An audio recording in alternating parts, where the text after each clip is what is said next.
Mungkin sedikit bocoran Pak Ustadz terkait menoreh. Ini kan sebenarnya menoreh itu ada kaitannya dengan tidar Pak Ustadz ya. Betul. Kenapa kita ambil di Gunung Menoreh ini Pak Ustadz? Nah itu kan perjanjian antara Syekh Subakir dengan Sabdo Palon. Gitu. Apakah ada kesamaan Pak Ustadz Ya, memang dengan kejadian itu gitu? Ya, jadi sahabat siar nanti ketika nonton tayangan bioskop SDG tentang Bukit Menoreh. Bukit Menoreh ya, itu siapin tisu aja itu. Malah tisu Pak Ustadz? Iya, karena terutama ada tokoh Sang Hyang yang belum pernah masuk di Bukit Menoreh. Masya Allah, siapa itu? Satu tamu yang datang yang di luar perkiraan kami itu adalah kehadiran salah satu putri dari Astadewa. Jadi biar adil itu masing-masing mengajukan perjanjian permintaan kepada kita ini apa nih. Terus begitu juga sebaliknya, kita juga ada permintaan yang sama. Tapi disempurnakan dengan satu permintaan oleh salah satu Sang Hyang yang sangat disegani. Diminta satu, masukkan ini. Dan setelah perjanjian itu baru kedudukan lodaya diakui kembali. Nah sekarang kenapa ketika ada Sang Hyang yang masuk Islam adem ayem? Sedikit Pak Ustadz. Sedikit. Ya sedikit aja lah. Karena menoreh ini bukan akhir dari sebuah cerita, tetapi awal dari sebuah perjalanan. Masya Allah, panjang loh perjalanan Pak Ustadz. Tentang sepak terjang Eyang Lawu. Karena salah satu anak Astadewa yang tidak setuju dengan perjanjian itu adalah Eyang Lawu. Kalau nggak salah itu perjanjian antara Astadewa dengan Syekh Subakir itu ada 9 poin sebenarnya. Karena ada satu pantai yang kita belum liputan. Mungkin itu dipersiapkan nantinya untuk ketemu sama Sang Hyang Baruna. Pangandaran Ustaz? Pantai.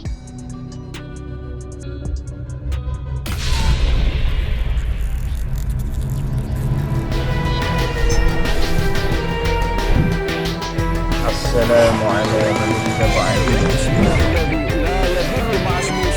Oleh sebab itu, jaga terus iman, ilmu, dan amal kita.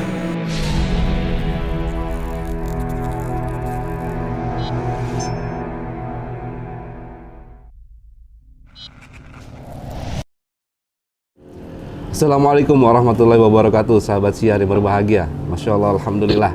Hari ini saya bersama guru kita bersama, Ustadz Hakim Bawazir, sedang berada di kota Bogor. Kita sedang ada acara dan kita mau ada sedikit bincang-bincang nih. Kita kan habis pulang liputan menoreh. Sebenarnya ada fenomena apa sih di sana itu? Mungkin sedikit bocoran sebelum ada tayangan menorehnya nih, biar sahabat siar semua tambah penasaran sebenarnya. Assalamualaikum Pak Ustadz. Waalaikumsalam warahmatullahi Masya Allah wabarakatuh. Ustadz, indah bener pemandangannya ini. Iya, di belakang kita ini Gunung Pangrango dan Gunung Gede ya. Gunung Gede Pangrango. Masya Allah. Gunung Salaknya nggak kelihatan ini. Gunung Salaknya ujungnya nggak kelihatan. Sebelah sana.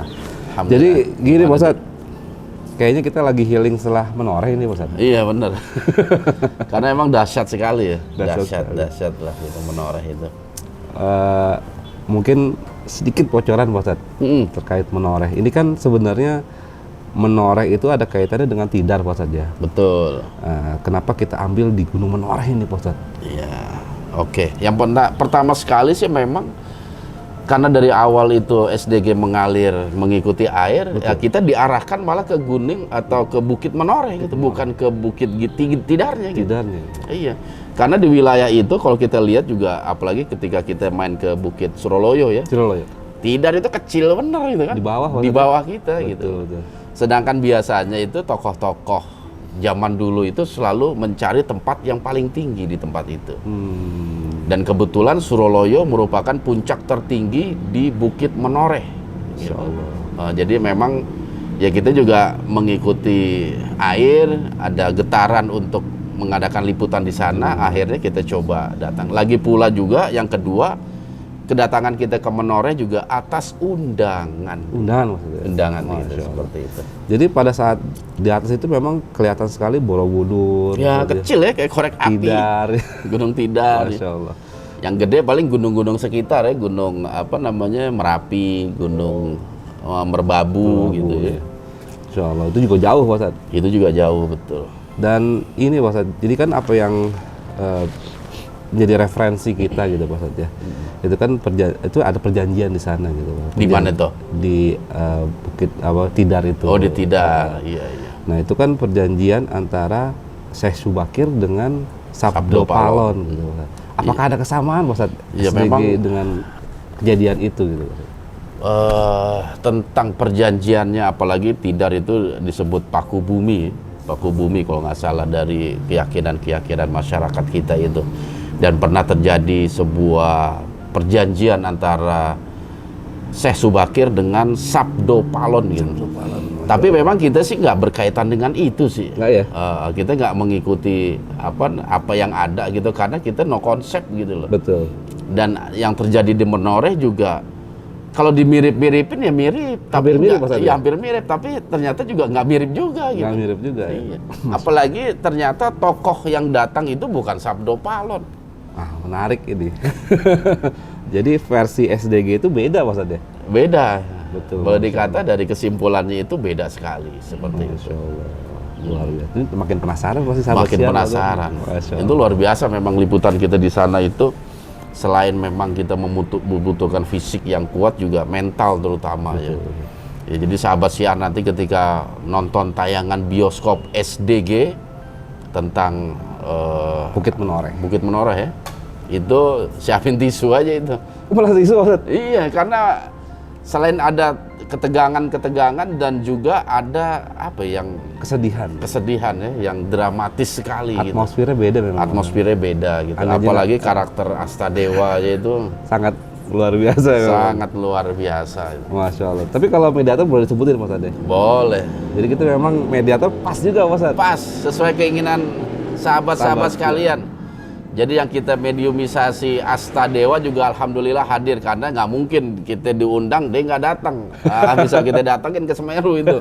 Ente yang ngundang, ente yang nggak datang. Masya Allah. Ya, dan alhamdulillah Darwis dalam kondisi prima ya. Alhamdulillah. Walaupun sebulan sebelumnya sempat dirawat di rumah Dirawat, sakit, betul. tapi syukur alhamdulillah beliau saat itu dalam keadaan sehat walafiat. Ketika saya tawarkan untuk ikut menjadi mediator SDG, satu komando tuh, dengan semangatnya itu. Dan akhirnya masuk juga Astadewa Tapi ke sempat Mbah Darwis. setelah liputan Mas sempat dia bilang sempat jiper juga. Iya betul. Tapi ya namanya, walaupun dia pengalaman kayak gimana pun ya tetap aja Ada perasaan. hal-hal yang kayak gitu nggak akan bisa dihilangkan lah betul. seperti agak, itu. agak takut apalagi pas ada Pangeran Lodaya gitu. Ada Pangeran Lodaya, jadi banyak tokoh-tokoh yang datang. Terutama ada tokoh Sang Hyang yang belum pernah masuk di Bukit Menoreh. Masya Allah. Siapa itu? Wah, nanti aja kalau itu. Iya, jadi ada satu Sang Hyang yang masuk gitu. Dan sebelumnya dia nggak pernah masuk ya. Nggak pernah masuk. Tapi Anda yakin pada Udah tahu, udah ketebak Pak Ustadz ya. ketebak. Cuman spoilernya nanti aja itu. Iya. Masya Allah. Terus Pak Ustadz, itu kenapa jadi sedih gitu Pak Ustadz? Padahal kan yang tadinya kita nggak direncanakan juga sebenarnya, mengarahnya itu sebenarnya kan ke perjanjian Pak Ustadz. Betul. Kenapa jadi ada kesedihan gitu Pak Ustadz? Nah, itulah. Kadang sesuatu itu di luar dari konsep ya. Kita memang awal kedatangan kita ke sana, salah satu tema yang akan kita coba tanyakan ke Astadewa adalah tentang keberadaan atau kejadian perjanjian dengan Syekh Subakir ini. Nah, Kita pengen cross check betul apa enggak, pernah ketemu dan pernah ada perjanjian tertentu. Betul.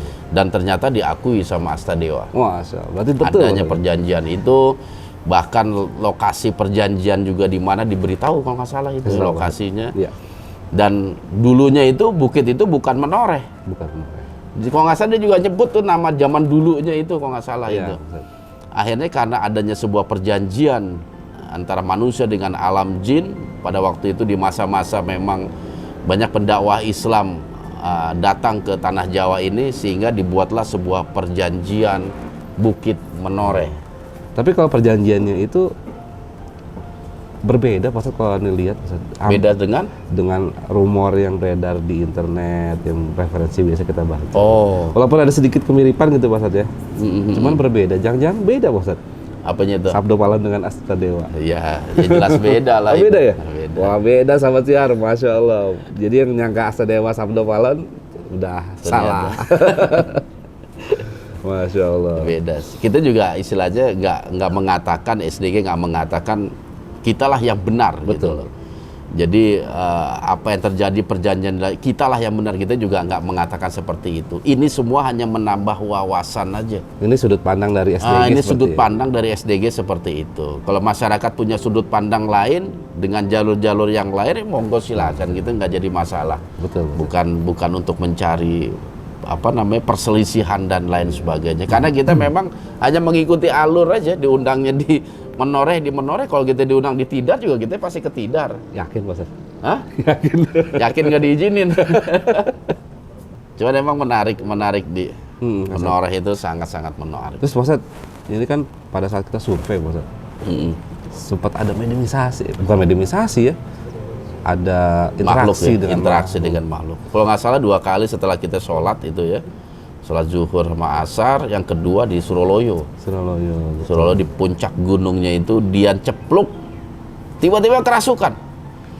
Dan ini boleh dikata baru pertama kayaknya dia. Siang-siang gitu. Dan ternyata penguasa Suroloyo itu yang datang. Ya, dan apa menanyakan ada apa datang ke sini dan lain sebagainya. Insya Allah nanti kasih kata kuncinya apa itu? Monggo ya. Monggo gitu. Cuman yang lebih unik lagi kaget juga ya pas kita kasih tahu begitu. Kata kuncinya ya. Jadi monggo. Tapi yang lebih menarik lagi, Pak Ustadz, mungkin ini akan diracik sama Bang Hendra ya, Pak Ustadz. Nah, jadi itu. pada saat di atas Menoreh itu kan begitu Mas Dian masuk, drone masih naik, Pak Ustadz. Oh, drone masih naik ya? Iya, Indra? Ya betul Pak. Oh. Nah itu kita kayaknya diambil gambar sama Bang Hendra pas saat mediumisasi. Iya. Kayaknya bakalan ajib itu, Pak Ustadz. Masya Allah, baru pertama itu ente ngambil dari melalui drone saat medium ya. Jadi bukan kesengajaan sebenarnya Iya. kita ngambil pakai drone. Karena emang itu. spontan si Dian cepluk gitu, dan kita juga rencana mau turun kalau nggak salah ya. Iya, mau turun. Kita mau turun, tiba-tiba Dian kehilangan kesadaran, udah kita tanya aja langsung. Alhamdulillah. Seperti itu. Tapi lumayan Pak Ustadz ya, naik ke atas berapa ratus tahun kan Pak Ustadz? 280-an. 280 ya? 280. Masya Allah. Alhamdulillah. Butuh perjuangan juga. Betul. Dan apa ya? Ya alhamdulillahnya sesuai dengan keinginan lah, penonton kita juga nggak terlalu banyak. Alhamdulillah. Ya. Karena sebelumnya juga hujan, jadi orang masuk ke rumah semua itu. Betul. Padahal masyarakat banyak yang mau nonton, cuman karena habis diguyur hujan, pada masuk semua. Tapi hujan itu berhenti. Oh iya bener ya. Ustaz. Kita masih kecuali pas terakhir tuh, pas Astadewa masuk udah nggak hujan lagi. Nggak hujan lagi. Ya, kenapa bisa begitu? Politik. Gitu. Iya, waduh, masya Allah. Dan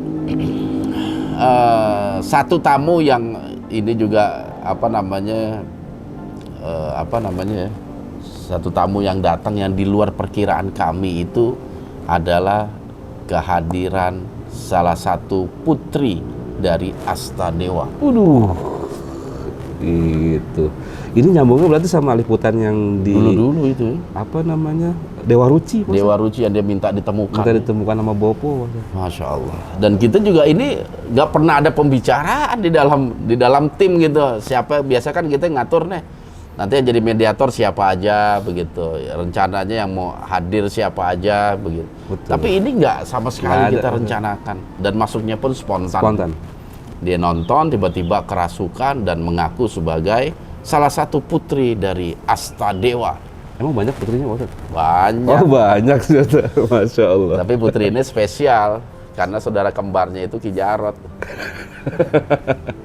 Masya Allah. Alhamdulillah. Dan disitulah karakter Astadewanya muncul ya sebagai bapak gitu. Bapak Pak Ustaz ya. Yang Wah luar biasa deh. bijaksana Pak Ustaz ya. Bijaksana benar gitu. Masya Allah. Alhamdulillah. Dan ya susah juga ngomongnya ya. Takutnya bocor kebanyakan. Tapi memang apa ya, dramatis lah kalau menurut Anda ketika keluarga besar itu masuk semua, ketemu semua. Tapi Lawu masuk nggak ya? Lalu masuk. Ya? Saya luar biasa. Mudah-mudahan, tapi tetaplah kita berharap tayangan ini bisa membawa hikmah. Iya, betul. Ya, terutama tentang perjanjian Syekh Subakir dengan Astadewa. seperti itu. Terus kita juga minta maaf kepada sahabat siar yang memang mau datang ke sana dan memang kita tidak berikan izin Pak Ustadz ya. Ya betul. Karena memang di tempat itu zaman dahulunya informasinya sebagai tempat yang sakral ya. Iya, tempat yang suci. sakral, dan juga karena kita diundang gitu, jadi ya sesuai yang ngundang lah gitu. Peraturan yang mereka kasih. Peraturan yang mereka kasih. Protokol Pak Ustadz. Ada protokolnya itu. Dan kenapa juga nanti bisa dilihat dalam tayangan itu kru semua pakai baju kuning semua. Karena mereka minta apa ya, baju ciri khas gitu. Tapi ya, alhamdulillah yang penting acaranya sudah berjalan dengan baik. Alhamdulillah. Alhamdulillah wa syukurillah, seperti itu. Cuma sebenarnya ada satu Pak Ustadz yang dari Pangeran Lodaya itu, bahwa setelah menoreh itu bakal ada kejadian yang mengguncang SDG. Nah, lu. Cuman Apakah waktu itu itu? dibercandain Bang Hendra ya sama Pak Ustadz ya. Tapi nanti akan terjawab di liputan selanjutnya. Pak Ustadz. Kalau mau lihat Lodaya ngambek, nah itu tuh. Saya Kelas. marahnya serius deh, itu mana itu? Wah, sampai diungkit-ungkit. Diungkit mulu katanya. Bahasanya begini, kalau bahasa kitanya, ente kalau ngomong mana jangan bercanda, jatuh wibawaannya. Kalau di rapat yang lain nggak apa-apa deh, yang lain nggak tahu gitu. Cuman di sini dibercandain, dia marah. Cuma nanti kebagian juga Pak Ustadz. Itu kebagian. Kebagian dimarahin. Makanya kan aneh nggak mau muncul dulu tuh, biar ente dulu tuh. Aneh nunggunya di belakangan. Pas udah marah-marah baru aneh nongol. Kaget aneh dibentak. Dibentak. Cuma itu liputan setelahnya. Pak. Setelahnya ya. Iya. Masya Allah, yang jelas memang luar biasa. Ya. Dan kita mencoba untuk menelusurilah sejarah-sejarah yang tersimpan, yang terselubung di Pulau Jawa ini. Dan insya Allah tayangan menoreh ini akan terus berlanjut gitu. Karena kalau nggak salah itu perjanjian antara Asadewa dengan Syekh Subakir itu ada 9 poin sebenarnya. Tapi yang baru diungkap itu 4 poin dari pihak mereka. 4 poin. Jadi ada 4 poin dari pihak mereka dan ada 4 poin dari pihak kita. 8 dong Pak Ustadz. Hah? 8. Dan siapakah yang minta 1 poin tersebut? Siapa? Berarti ada memorandum perjanjian tuh. Jadi biar adil itu masing-masing mengajukan perjanjian, permintaan kepada kita ini apa nih? Terus begitu juga sebaliknya. Kita juga ada permintaan yang sama. Tapi disempurnakan dengan 1 permintaan oleh salah satu sang hyang yang sangat disegani. Diminta 1 untuk masukan ini. Tapi poinnya Pak Ustadz, kenapa sih sampai ada perjanjian antara manusia dengan bangsa mereka sih Pak Ustadz? Ya karena apa ya, dari awal pendakwa Islam datang itu mereka semua kan goncang gitu loh. Apalagi ditandai dengan keislaman Lodaya. Itu hampir menghancurkan tatanan. Oh, begitu. Waktu Lodaya masuk Islam itu hampir menghancurkan tatanan ya. Itu kalau nggak salah Lodaya masuk Islam itu sekitar abad 12, abad 13. Sedangkan perjanjian itu dimulai atau terjadi di sekitar abad 15. Udah 2 abad Mas. Ya, beda 2-3 abad itu. Jadi Lodaya dulu masuk Islam. Dan setelah perjanjian itu baru kedudukan Lodaya diakui kembali. Tenang kembali berarti. Tenang kembali dan nggak diserang, nggak dicari, nggak dizolimi lah gitu loh. Karena memang dari 4 poin itu banyak masukan dari Hasyim Bahadur untuk memasukkan poin-poin itu. Dalam rangka apa? Menyelamatkan Lodaya sebenarnya. Oh begitu. Menyelamatkan Lodaya. Baru setelah itu Lodaya kembali lagi memimpin. Berarti adanya Syekh Subakir itu sudah berkomunikasi dengan Hasyim Bahadur. Ya udah kan Hasyim Bahadur duluan nyampe sini. Iya maksudnya nyangkut semua gitu Nyangkut. Pak Ustadz akhirnya. Urutannya ya seperti itu urut. Insyaallah. Seperti ini satu contoh aja lah yang bisa dijadikan sebagai pijakan kita dalam berpikir. Ketika dulu Sang Hyang Lodaya ya masuk Islam, dia baca syahadat, itu kan gempar Sang Hyang semua. Gempar semua sampai ditantang sama Brajadharma, sampai terusir, sampai dibuang dan lain sebagainya. Nah, sekarang kenapa ketika ada Sang Hyang yang masuk Islam adem ayem? Sedikit Pak Ustadz. Hah? Sedikit. Ya sedikit aja lah, itu gejolak sedikit mah wajar. Wajar. Nggak seperti dulu meleduk, gunung bisa meledak. Wah, itu Pak Ustadz benar. Itu ada apa? Nah, itulah yang menyangkut perjanjian. Poinnya itu nanti insya Allah ada di Bukit Menoreh. Oh begitu. Perjanjian apa yang sehingga para sanghyang itu mereka dengan senang hati sekarang mau masuk Islam. Dulu itu ketat Dengan tenang maksud ya. dengan tenang. Bahkan Agni sendiri udah menggembar-gemborkan, udah ibarat kita itu nyari apa ya kalau dalam dunia politik itu Dukungan. bukannya iya cek ombak Oh, cek ombak. nggak tahu diselip sama Braja Dharma. Baca dama duluan nih, Iya. Masya Allah. Tapi memang menarik sekali dan mudah-mudahan ini bisa apa ya? Ya selain juga sebagai ajang hiburan lah karena YouTube itu juga ada unsur-unsur hiburan, cuman dalam hiburan itu tentu ada hikmah ataupun pelajaran yang selayaknya lah bisa kita ambil ataupun kita petik seperti itu. Iya, Pak Ustadz. Cuman nanti kadang bertanya-tanya gitu, Pak Ustadz. Dari awal kita liputan di Lampung itu, kenapa bisa sampai begini gitu? Anginnya. Ya, yang paling tahu Hendra lah. Iya, benar Bang Hendra, Pak Ustadz. Hendra paling tahu tanya. Betul. Masya Allah. Istilahnya ya kita nggak punya konsep atau apa namanya target itu enggak. Semuanya ceplas-ceplos saja. Janji ayo gitu. Iya, Jangan ayo. ditunggu, ayo datang. Benar. Dan masih banyak itu, masih ratusan lagi apa namanya tayangan-tayangan spektakuler Masya Allah. yang belum kita ungkap. Ini baru gerbang awal. Baru gerbang awal. Masya Allah. Baru gerbang Bang Hendra. Masih banyak lagi itu Lebih nanti. berat lagi. Iya. Walaupun ada juga nggak tahu apaan itu. Iya apaan. Cuman pasti efeknya kan kayak bola salju. Mas. Nah kayak bola salju betul. Setelah kejadian Menoreh ini pasti kan ada makhluk-makhluk yang memang tidak suka gitu dengan kejadian yang terjadi di Menoreh ini gitu Mas. Betul. Masya Allah. Terutama Baruna pasti. Karena Baruna kalau kita lihat perjalanan SDG gitu Mas ya, ya kayaknya pengen rusak gitu Mas. Iya betul sekali. Pengen ngerusak. Masya Allah. Tapi mudah-mudahan suatu saat bisa ketemu lah. Apa aja Mas? Ya dengan baru, nah biar Masya kelar Allah. urusannya. Kalau pasar kan udah. Hah? Pasar kan udah. Udah pernah diserang. Ditanam mustika. Masya Tapi Allah. bisa kayak dimedimisasi. Karena ada satu pantai yang kita belum liputan. Mungkin itu dipersiapkan nantinya untuk ketemu sama Sanghyang Baruna. Pangandaran Mas. Pantai Parangtritis. Tritis ya. Itu belum Pantai Tritis. Kan sebelah, padahal kan sebelahnya cuma sama Kalimati, Parangkusumo. Sebelahnya kan Parangtritis. Iya. Ini kan belum gitu Pantai Tritis. Oh di spotnya belum maksudnya? Spotnya belum. Masya Allah. Tapi ya wallahu a'lam nanti. Yang jelas Kita mungkin ngikutin air ngalir aja pertemuannya maksudnya. pasti diminta di laut gitu. Tapi emang udah ada sinyal-sinyal Mas. Kalau Baruna itu mau,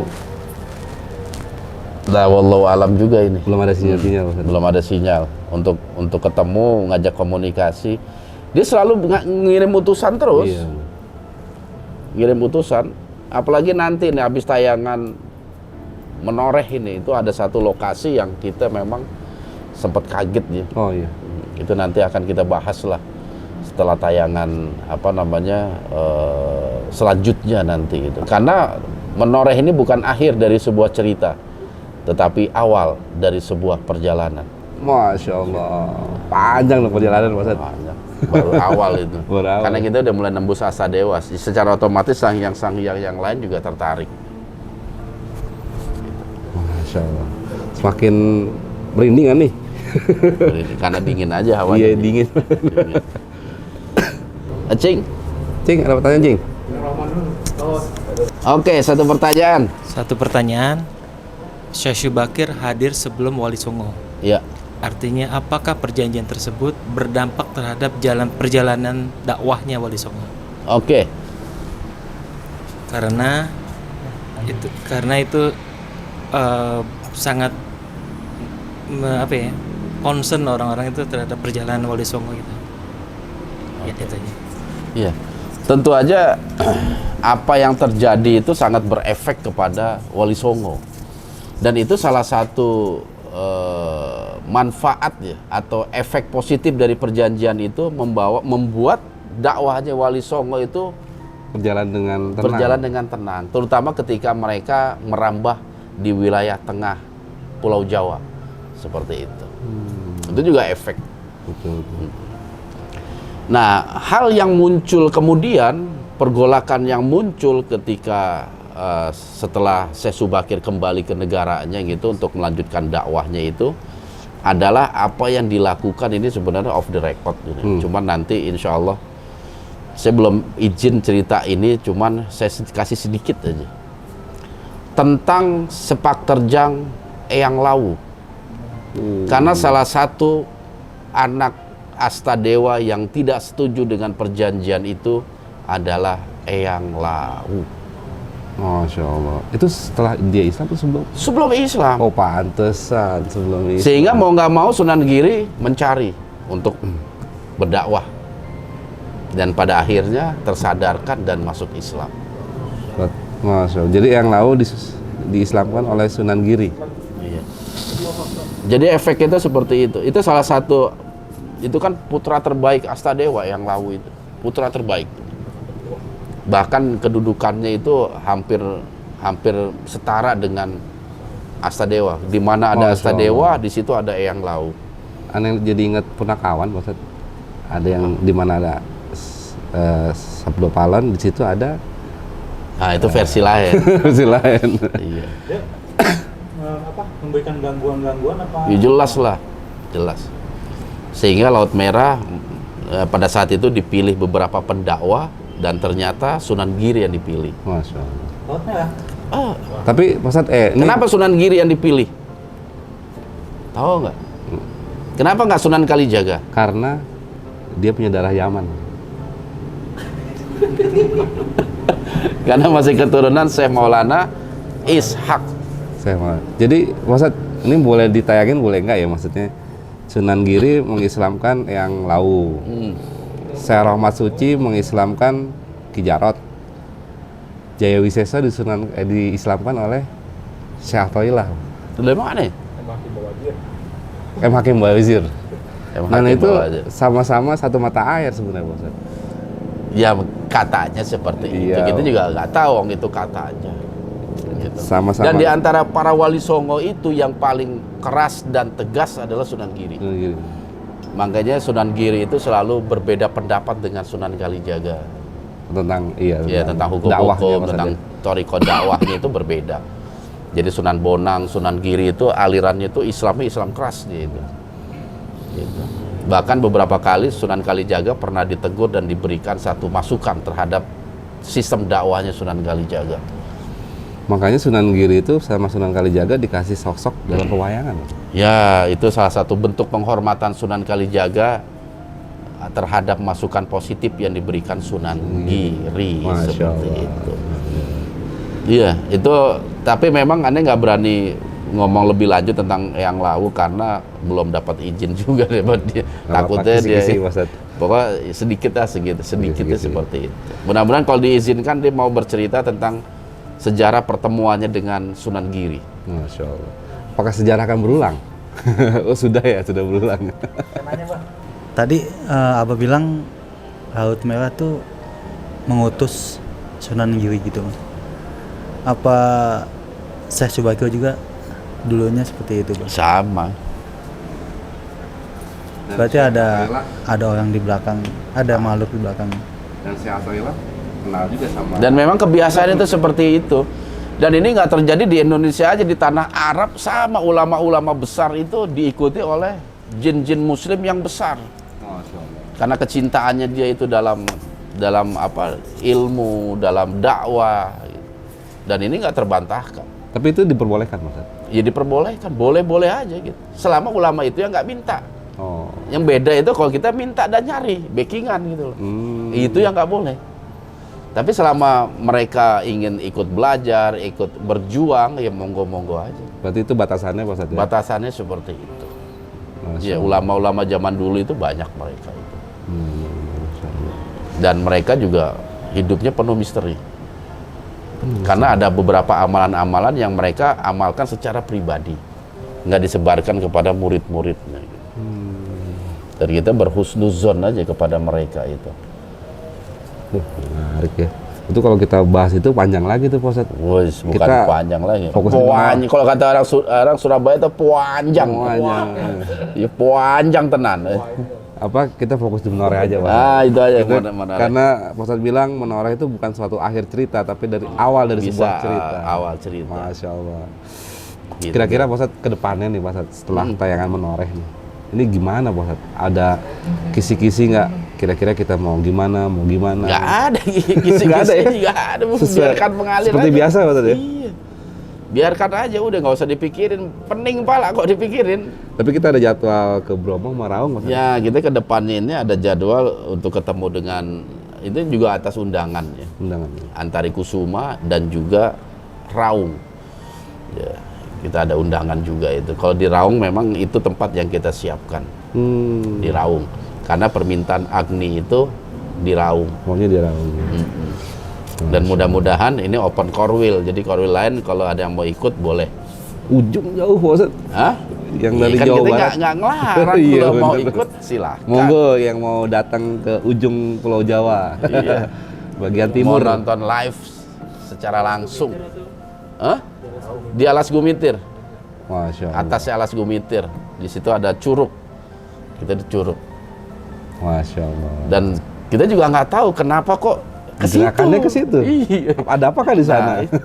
Kita juga nggak tahu dan hampir apa ya, tempat-tempat yang kita liput itu memang mengandung akar sejarah yang nyambung dengan Nah, perjalanan kita. yang menarik itu dari tayangan semua SDG sajikan itu Pak Ustadz ya. Itu selalu ada benang merah. Ada benang merahnya. Gitu. Entah itu nyangkut dengan ini, nyangkut dengan ini. Bahkan kadang satu tayangan yang lama tiba-tiba baru keungkap di tayangan episode yang udah lama Akan banget selanjutnya. gitu. Seperti Masya itu. Allah. Alhamdulillah. Udah 30 menit Pak Ustadz?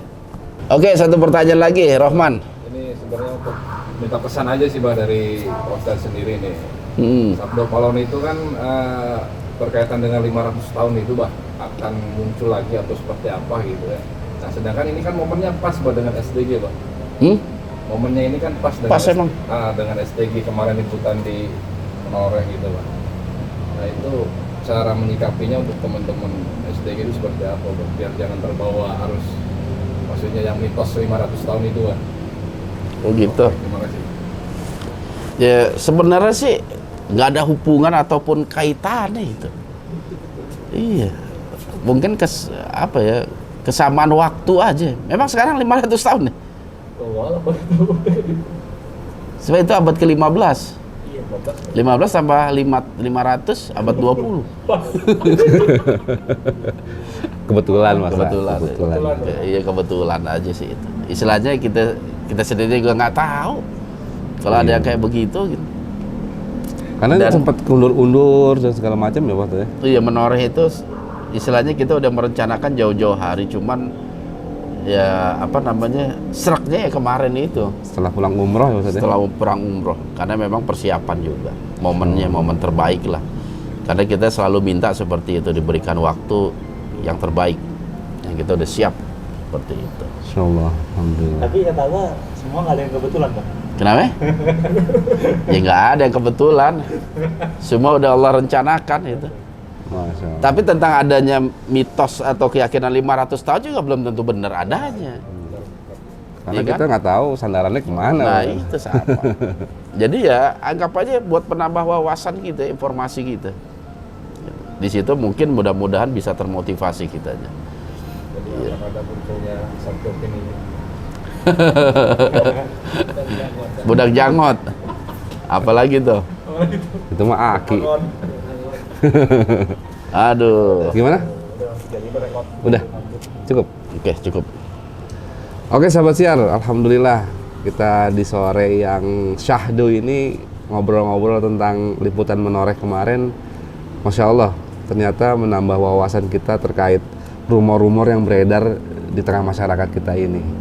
Mudah-mudahan apa yang nanti disajikan sama SDG terkait liputan menoreh dan juga racikan dari Bang Hendra Wah, itu yang penting tuh. terkait liputan itu bisa menambah apa ya, hikmahnya itu dapat gitu Pak Ustadz. Dapat ya. Feel-nya itu dapat ke dalam hati para penonton dan apalagi yang penikmat sejarah sebenarnya Pak Ustadz. Iya, Nah, mudah-mudahan penikmat dunia mistik.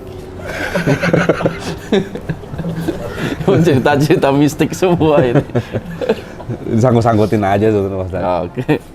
Walaupun kadang nggak nyangkut juga, Nggak nyangkut. tapi beneran.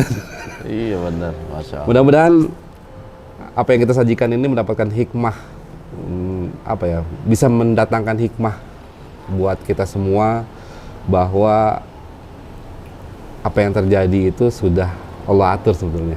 Iya Bang ya? Nggak ada yang direncana, nggak ada yang kebetulan Hendra ya? Nggak ada yang kebetulan. Oke, sahabat siar, mudah-mudahan Bang Hendra dapat meracik liputan Gunung Menoreh dengan baik. Amin. Kita semua diberikan kesehatan, terutama para ada editor, ada Bang Leman, ada translator juga, dan lain sebagainya, sehingga menyajikan suatu tayangan yang bisa dinikmati secara audio visual dan juga mengena ke hati. Amin. Oke sahabat siar, itu aja. Jaga terus iman, ilmu, dan amal kita. Dan tetap di Syiar Dalam Gelap. Wassalamualaikum warahmatullahi wabarakatuh. Waalaikumsalam warahmatullahi.